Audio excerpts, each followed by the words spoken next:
청년 여러분, 가을입니다. 저는 지난 한 주간 목회팀 휴가를 통해서 헨리 나우원의 작은 책자 하나를 보았습니다. 그 책자 안에 이렇게 설명합니다. 순종이라고 하는 것은 듣는 것이다. 그렇죠. 우리가 아이에게 순종하기 위해 부모는 들어야 합니다. 또한 아이는 부모에게 순종하기 위해서 들어야 합니다. 그런가 하면 오늘 드리는 이 예배를 통해 우리는 하나님의 음성을 들어야 합니다. 들음이 없이는 순종이 있을 수 없고요. 들음이 없이는 깨달을 수가 없습니다. 여러분, 불완전한 또 불안한 인간을 향해 말을 건네 오시는 이 예배, 우리는 주님 안에서 죄인 아닌 사람이었고요. 그러나 주님 안에서 의인 아닌 사람도 없습니다. 세상의 관점으로 보면 우리는 한없이 연약한 사람입니다. 그러나 주님의 관점에서 보게 되면 우리의 약함이 오히려 강함이 된다고 하는 사실입니다. 오늘도 세상을 따라가는 불안한 우리에게 그럼에도 불구하고 예수의 길을 갈 수 있는 힘을 주시고 여전히 소망이 주님께 있음을 고백하는 예배가 되기를 주님의 이름으로 축복합니다. 우리가 살아가면서 세상이 이렇게 아름다운데 왜 사람들은 살아가면서 싸워야 하는 것일까요? 왜 조금의 양보를 하지 못하는 것일까요? 저는 가을이 되면서 상처의 흔적을 가지고 살아가는 많은 사람들, 특별히 그들이 만나야 될 분 예수 그리스도, 특별히 그 삶의 그 상처를 끊어버리고 이제는 힐링, 고침을 받는 인생이 되기를 원합니다. 우리 사회에 언제부턴가 힐링 캠프, 늘 TV에서 많은 사람들이 보고 웃고 히히낙낙, 그러나 그것에 치유가 있다고 해서 힐링 캠프라고 합니다. 그런가 하면 힐링 콘서트, 힐링 푸드가 지금 대세인 것을 보면 힐링이라고 하는 단어만 사람들의 귓전에 와 닿아도 그들은 관심을 가지고 더 가까이 나아갑니다. 그것은요, 우리 안에 나도 어쩔 수 없는 마음과 분노를 가지고 있기 때문에 그렇습니다. 누구에게도 나의 그 가슴을 열어놓고 말할 수 없는가 하면 어떻게도 풀 수 없는 그 방법을 가지고 살아가는 것이 현대인의 삶입니다. 여러분, 한 주에 우리가 뉴스에서 보는 많은 보도 뉴스 중에 차량 보복 사건 소위 일어나는 것들을 보게 됩니다. 앞차가 경적을 울렸거나 느리게 가거나 방향등을 켜지 않아서 작은 CCTV가 고속도로, 아니 차가 오고 가는 많은 사람들 그 숲에서 일어나는 것을 보게 됩니다. 그러고는요, 그들이 다투고 심지어는 저지하는, 경찰을 매달고 달리는 그 일들이 우리의 뉴스에 많이 오르내리고 있다는 것입니다. 이번 주에 가장 놀란 일은 무엇이냐면 그렇게 돼서 한 주 형사 입건되는 사람들이 무려 280여 명이 된다는 것입니다. 여러분, 왜 이렇게 우리가 살아가고 있는 것입니까? 그렇다면 우리 시대는 왜 힐링에 기가 솔깃해서 그렇게 살아가고 있는 것입니까? 그만큼 분노를 끌어안고 산다고 하는 반증이겠죠. 사람들이 다 멀쩡해 보이지만, 다 똑같은 사람 같지만 여전히 내 안에 있는 문제를 해결하지 못한 채 끌어안고 살아간다는 것입니다. 예수님이 이 땅에 오셨을 때 크게는 세 가지의 사역을 했다고 성경은 말씀합니다. 힐링, 고치시는 일입니다. 그런가 하면 프리칭, 하나님 나라의 그 복음을 전파하신 것입니다. 그런가 하면 티칭, 가르쳤다고 하는 사실입니다. 어쨌거나 우리에게 주님은 오셔서 고치시는 그 힐링의 사역을 감당하셨다는 것입니다. 오늘 우리가 읽은 이 마가복음 16장까지의 주제도 힐링입니다. 병든 자를 고치시고 가난한 자를 고치시고 문둥병을 고치시고 죄인을 치유하시는 그 일들이 성경 안에 기록되어 있다는 것입니다. 그러고 보면 그때나 지금이나 예수님이 오셔서 하시는 많은 사역은 고침받는, 고쳐주시는 힐링의 사역이라는 것입니다. 여러분, 오늘 우리가 읽은 마가복음 10장의 이 사건, 예수님은 여리고라고 하는 한 지역으로 들어갔다는 것입니다. 그 마을에는 바디메오라고 하는 앞을 보지 못하는 한 사람이 살고 있습니다.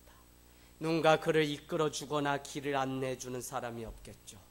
그러나 그의 귀에 어디선가 들었던 그 이름, 나사렛 예수라고 하는 그 소리가 들려옵니다. 그는 길가에 주저앉아 예수님을 향해 그렇게 외칩니다. 다윗의 자손 예수여, 나를 불쌍히 여기소서. 할렐루야. 여러분, 우리는 그 주변에 있는 많은 사람들의 모습도 보아야 됩니다. 오늘 불쌍히 여겨달라고 하는 바디메오와 달리 많은 사람들은 오늘 말씀 48절에 보니까 시끄럽다며 그를 꾸짖는 장면이 나옵니다. 그러나 바디메오는요, 오늘 예수님, 그의 귓전에 들린 그 예수님이 마지막 자기의 인생 가운데 기회라고 하는 사실을 그는 알고 있었던 것 같습니다. 그래서 48절 가운데에 가면 더욱 크게 소리질러 이르되 다윗의 자손이여 나를 불쌍히 여기소서 하는지라. 아멘. 여러분, 오늘 바디메오는 예수님을 힘껏 불렀습니다. 오늘 바디메오는 자기의 있는 힘을 다해서 예수님의 이름을 부릅니다. 오늘 자기 삶의 마지막 희망이 바로 예수 그리스도였기 때문에 그렇습니다. 바디메오는 다른 것이 아니라 예수님의 그 이름, 능력의 그 이름, 치유하시는 그 이름을 힘있게 불렀다는 것입니다. 그리고 말합니다. 다윗의 자손 예수여, 나를 불쌍히 여기소서. 그랬더니 예수님은 사람들을 통해서 그를 다시 부르게 되고요. 오늘 예수님은 그에게 묻습니다. 내게 무엇을 하여 주기를 원하느냐? 그러나 그의 대답은 간단합니다. 다른 것이 아니여 선생님이여 보기를 원하나이다. 예수님은 그의 답변을 들으시고 가라, 내 믿음이 너를 구원하였느니라고 말씀하셨다는 것입니다. 여러분, 오늘 이 사건은 결국 바디메오는 앞을 보게 되고 그는 길가에서 예수님을 따라가는 인생으로 바뀌게 됩니다. 오늘 이와 같이 힐링이 가능할 수 있었던 것은 무엇 때문입니까? 저는 여러분께 말씀드리기는 긍휼히 여기는 그 마음 때문이라고 믿고 싶습니다. 여기서 긍휼히 여긴다는 것은 단순히 다른 사람을 불쌍히 여기는 그런 차원 이상의 의미입니다. 누군가 불쌍해서 그를 먹을 것을 준다든지 쓸 돈을 주는 그 단순한 차원 정도가 아닙니다. 히브리어로 창자, 스풍랑크라고 하는 이 말의 의미는 창자가 끊어지도록 아프다는 것입니다. 오늘 예수님은 바디메오를 향해서 그가 가지고 있는 그 아픔, 앞을 보지 못하는 그 외로움을 아시고 창자가 끊어지는 것처럼 그의 아픔을 보았다는 것입니다. 그런데 여러분, 정말 중요한 것은 무엇이냐면 이 많은 힐링의 끝은 무엇이, 이 많은 힐링의 시작은 어디서부터 가능하게 되냐면 결국은 내가 나를 불쌍히 여기는 그 마음에서 비롯되며 끝이 난다는 것입니다.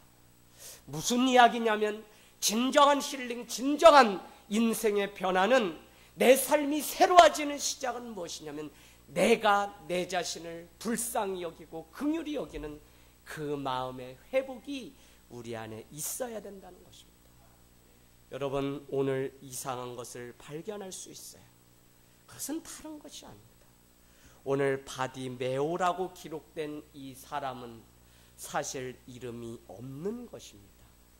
디메오의 아들 바디메오라고 하는 것이죠.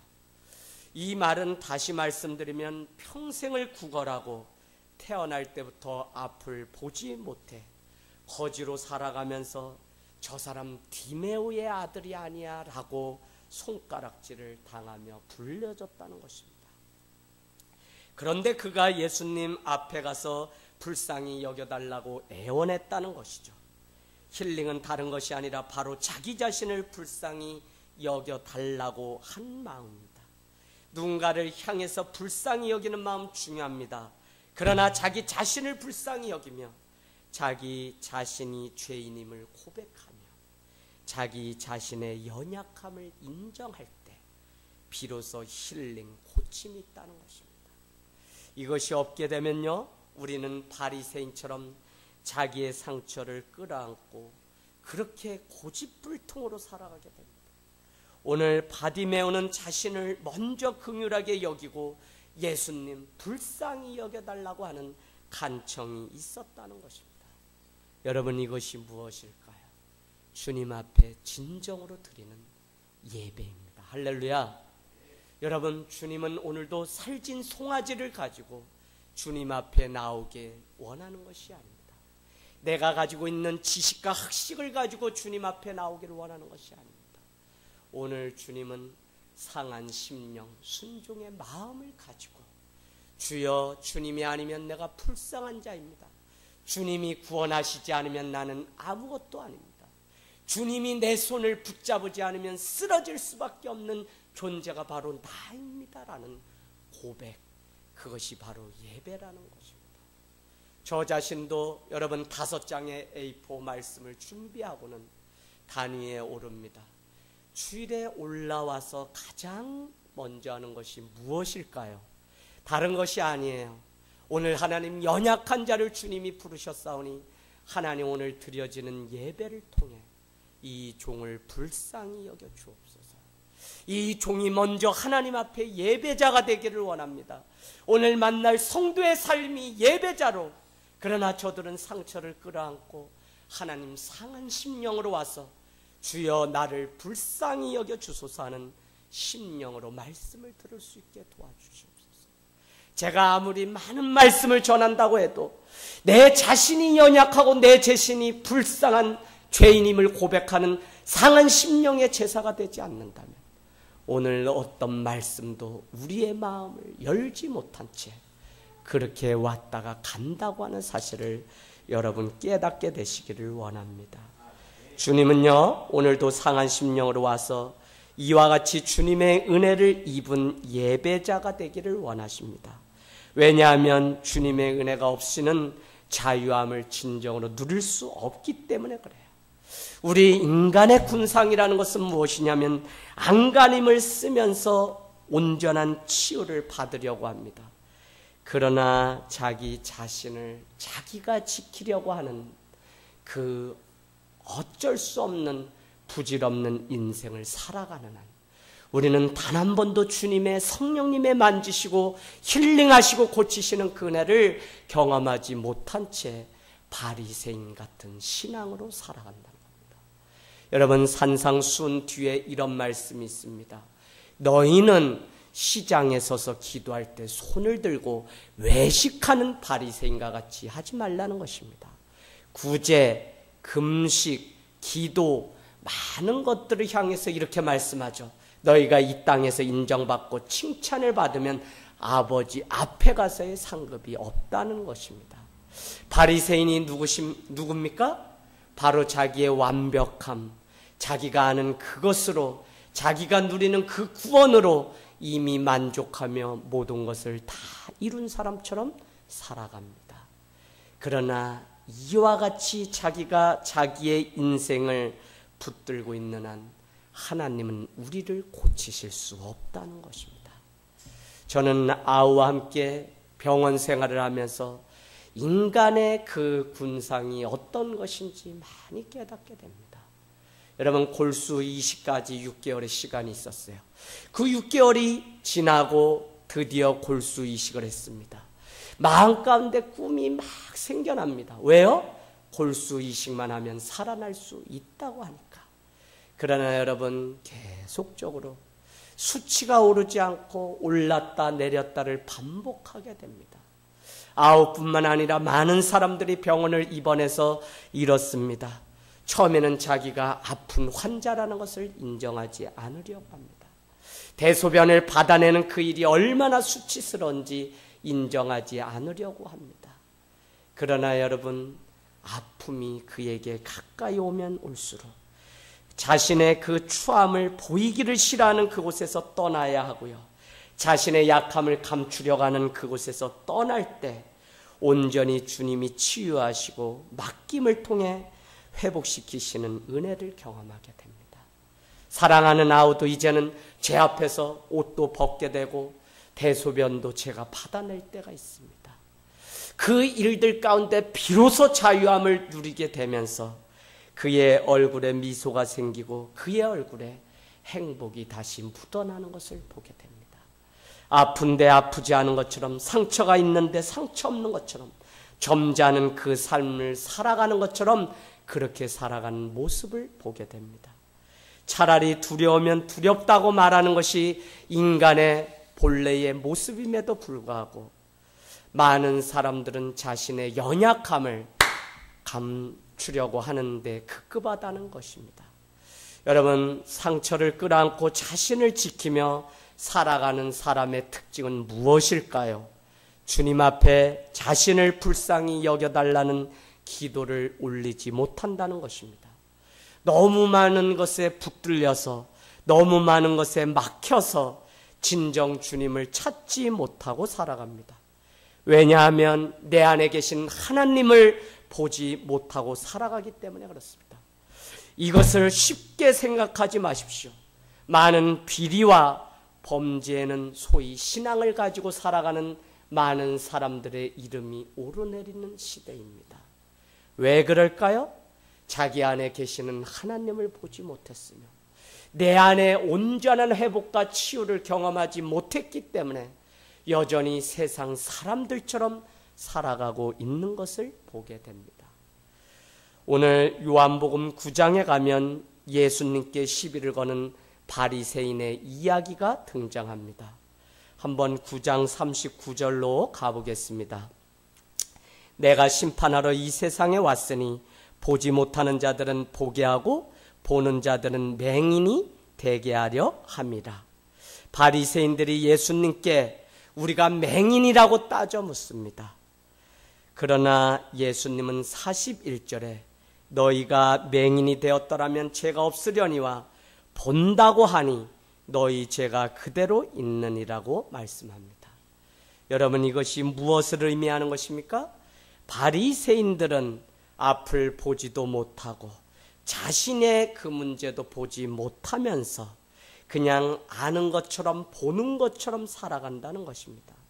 차라리 앞을 보지 못한다고 깨끗이 인정하는 신앙이라면 그는 죄가 없을 텐데, 다 본다고 하면서 자기 자신의 죄를 보지 못하니 죄가 그에게 그대로 있다는 것입니다. 저는 교회를 오고 가는 일이 중요한 것이 아닙니다. 여러분은 오랜 신앙생활을 했던 그것이 자랑일 수 없습니다. 지금 내 가운데서 인격적으로 찾아오셔서 나를 만지시고 성령 가운데 내 삶을 개입해서 내가 오늘도 주님의 은혜로 살아가는 사람인가를 대답할 수 있는 그것이 중요합니다. 성경 지식이 많고 내가 구원에 확신이 있다고 하는 그것조차도 어쩌면 나의 만족이요 나의 기쁨일 뿐, 주님과 전혀 상관없이 살아가는 바리새인의 그 삶을 여전히 살아가는 현대인의 모습을 보게 됩니다. 사랑하는 여러분, 여러분은 자기 자신을 제대로 보면서 살아가고 있습니까? 만약 보지 못한 채 그렇게 다른 사람의 들보만 보려고 하는 바리새인이라면 그것은 자기 자신을 먼저 긍휼히 여기지 못하는 안타까움이 있는 것입니다. 자기의 것으로 가득 채워서 자기 자신을 지킬 수 있다고 착각한다면 하나님은 여전히 당신 안에 찾아와 쉬거나 함께 하실, 임재하실 공간이 없다는 것입니다. 여러분, 오늘 바디메오는 자신을 향한 긍휼함이 있었기 때문에 주님은 그를 부르시고 고쳐주셨습니다. 보게 되었다고요. 온전한 회복이 순종의 삶이 되어서 그가 드디어 주의 길을 예비하는 자의 삶을 살게 되었다는 것입니다. 원하기는 이 가을에 진정 자기 자신 안에 예수님을 통해 향기나는 인생을 살아가는 우리 자신이 되기를 원합니다. 모세 역시 사람을 죽이고 모세 역시 40년 광야 생활을 했습니다. 여러분, 발꿈치였던 야곱의 그 보잘것없는 인생이 주님을 만남으로 인해서 승리자 이스라엘로 바뀌었습니다. 저는 오늘 예수님이 우리에게 말씀하십니다. 오늘도 우리 주님은 우리에게 말씀하시기를 너가 그것밖에 살지 못하는 것, 분노를 품고 여전히 살아가는 것, 두려움에 자기를 더욱 지키려고 철옹벽을 쌓아놓고 살아가는 그것 다 내려놓고 이제는 주님 앞에 불쌍히 여겨달라고 하는 그 외침, 바디메오의 신앙으로 회복되라고 말씀하고 있다는 것입니다. 너가 이루려고 했던 그 열심, 너의 신앙이 이미 다 이룬 것처럼 말하며 한 발도 순종의 자리로 나가지 못한 채 제자리를 맴돌고 있다면, 주님의 사랑을 머리로는 알지만 진정 가슴으로 품어내지 못한다면 다 내려놓고 너 자신부터 불쌍히 여기라고 오늘 우리에게 말씀하고 있다는 것입니다. 여러분의 삶의 자리에서 진정으로 나를 불쌍히 여기는 마음으로 이제는 다른 사람을 불쌍히 여길 수 있기를 원합니다. 예수님처럼 자신의 창자가 끊어지는 그 고통으로 영혼을 바라보길 원합니다. 그때 하나님의 치유하심을 우리는 경험할 수 있다는 것입니다. 사랑하는 여러분, 제자와 군중의 삶이 어떻게 다를까요? 군중은 바디메오를 시끄럽다고 꾸짖습니다. 그러나 예수님과 제자는 그를 불쌍히 여겼습니다. 그를 부르시고 그를 고쳐주셨어요. 우리도 긍휼함을 잃어버리지 말아야 합니다. 항상 긍휼한 마음이 먼저 되어야 돼요. 이제 교회가 이전하면서 교회와 성도가 긍휼함을 지켜 긍휼함을 받는 인생이 되길 원합니다. 마태복음의 산상수훈에 긍휼히 여기는 자는 긍휼히 여김을 받을 것이오라고 하는 놀라운 축복이 있습니다. 지금 교회는요, 너무나 자기 자신의 기준으로 세상뿐만 아니라 공동체의 지체에게 무례함을 범하면서 살아갑니다. 여러분, 지킨다는 것은 중요하지만 오늘 헨리 나우엔의 이야기처럼 순종함의 삶이 있으려면 먼저 들을 수 있는 귀가 있어야 됩니다. 솔로몬도 다른 것을 구한 것이 아니라 듣는 마음을 주시옵소서. 헨리 나우엔은 예수님의 몸 전체가 귀였다고 그렇게 말씀하고 있습니다. 여러분, 내 기준, 내가 살아온 그것이 우리를 지킬 수 있는 것이 아닙니다. 진정한 힐링은요, 죄 가운데서 떠나서 자유함을 얻는 것이며 죄 가운데 떠나서 용서함을 얻는 것입니다. 왜 예수님이 이 땅에 오셔서 회개하라고 하였을까요? 회개하고 죄에서 돌이켜야만 예수님께서 온전히 우리 안에 찾아오시기 때문에 그렇습니다. 다시는 죄가 내 안에 뿌리 내리지 못하도록 이 가을에 우리가 해야 될 일이 있다면 내 자신을 날마다 들여다보는 그 일입니다. 신앙은요, 아는 것을 뛰어넘어 이제는 살아내는 문제입니다. 오늘 우리의 인생의 정답이 말씀이었다면 말씀대로 살아가는 우리의 삶이 말씀에 대한 반응이요 정답이라고 하는 사실입니다. 여러분, 사람의 말로 위로받고 힐링받으려고 하지 마십시오. 오직 예수님께 바디메오처럼 온전히 돌아와 다시 사는 은혜를 누리기를 원합니다. 오늘 말씀을 마치면서 바디메오가 지금 어디에 있습니까? 그는 여리고의 한 길가에 앉아 있습니다.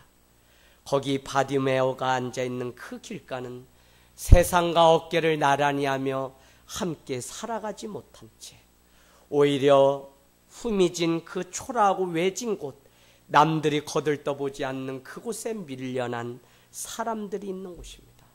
우리가 요한복음 9장을 통해서 태어날 때부터 눈먼 어린 아이는 자기의 죄거나 부모의 죄로 그렇게 터부시하는 것을 보게 됩니다. 멸시와 격리와 조롱을 당했던 자가 오늘 바디메오라고 하는 사실입니다. 많은 사람들이 세상의 쾌락과 즐거움, 더 질 좋은 그 삶을 위해 살아가려고 분투하고 있을 때 그 옆에 사느냐 죽느냐의 문제를 가지고 살아가는 바디메오가 있습니다. 여러분, 그에게 주님은 내가 무엇을 해주기를 원하냐고 묻습니다. 그는 지체하지 아니하고 보기를 원한다고 말합니다. 우리가 바디메오였다면 여러분은 무엇을 구했을까요? 여기에 똑같은 질문이 길 가운데서 있습니다. 마가복음 10장 35절에서 38절, 예수의 제자 야고보와 요한에게 질문하십니다. 내가 너에게 무엇을 해주기를 원하느냐는 것입니다. 세베대의 아들 야고보와 요한이 주께 나와 여짜오되 선생님이여 무엇이든지 우리가 구하는 바를 우리에게 하여 주시기를 원하옵나이다. 이르시되 너희에게 무엇을 하여 주기를 원하느냐 여짜오되 주의 영광 중에 우리를 하나는 주의 우편에 하나는 좌편에 앉게 하여 주옵소서. 예수께서 이르시되 너희는 너희가 구하는 것을 알지 못하느니라. 여러분, 인생의 길가에서 삶과 죽음의 경계선에서 분투하던 바디메오는 자신에게 가장 중요한 것이 무엇인지 알고 있습니다. 예수님이 하나님의 아들 다윗의 자손 예수여라고 고백하는 그것을 보면 그는 먹을 것, 옷, 잠자리를 구한 것이 아니라 우리의 이성과 상식으로는 불가능한 일이지만 전능하신 하나님을 만나게 되면 세상을 보고 주님을 보고 인생이 바뀌는 그 놀라운 사실을 알고 있었다는 것입니다. 자신에게 가장 중요한 것이 무엇인지 알고 있었기 때문에 그는 예수님을 구하고 예수님께 불쌍히 여겨달라고 예수님의 길을 따르는 자가 되었는데, 오늘 길 가운데 있던 예수님의 12제자 야고보와 요한은 정반대의 삶을 삽니다. 두 눈으로 볼 수 있었죠. 진정 봐야 할 것을 하지만 보지 못해버리는 것입니다. 바로 길 가운데서 서로를 딛고 위로 올라가려고 하는 욕심과 질투가 그 인생 가운데 있습니다. 하나님의 그 나라가 되면 좌편에 우편에 서로 자리 싸움을 하고 있는, 진정 봐야 할 것을 보지 못하는 오늘 야고보와 요한을 보면서 어쩌면 수많은 날 주님 앞에 예배하고 주님의 이름을 높여드리며 영광을 올려드리는 우리의 삶인 것 같지만 여전히 우리는 세상의 것을 구하는 자가 아닐지. 여러분, 조고만하는 것, 아파트 평수, 아이 성적, 재산 증식, 승진, 명예 때문에 마음을 졸이고 아파하고 고민하고 분노하고, 그리고 그것을 인생의 모든 것인 양 그렇게 속아서 살아가고 있지는 않습니까? 그래서 가장 중요한 것, 즉 주님을 보는 그것을 구하는 것이 아니라 도리어 세상에 그것을 구하기 위해서 열심히 교회를 다니고 예배를 하고 기도하는 세상 사람들과 별반 다르지 않은 바리새인 같은 삶을 살고 있지는 않습니까? 이제 여러분, 낮은 곳 길가로 내려가서 진정한 주님을 만나야 합니다. 당신이 지금 어디로 향하고 있습니까? 당신이 걷는 그 방향이 당신의 인생의 목적이며, 당신이 교회 문을 열고 나가는 그 방향이 당신 인생의 최종 목적지가 무엇인지 우리에게 보여주는 것입니다. 명심하십시오. 세상에 속아서 자신을 기만하는 기만의 급에 빠지지 마시고 주님을 진정으로 모시고 살아가는 여러분의 삶이 되시기를, 세상 한 복판에 있을지라도 길가에 초라하게 버려진 민들레와 같은 인생일지라도 주님은 당신의 인생을 향하여 꽃을 피우고 어떻게 얻은 인생인데 승리하여 바디메오와 같이 눈을 뜨며 주의 길을 걸어가는 인생이 되시길 주님의 이름으로 축복합니다.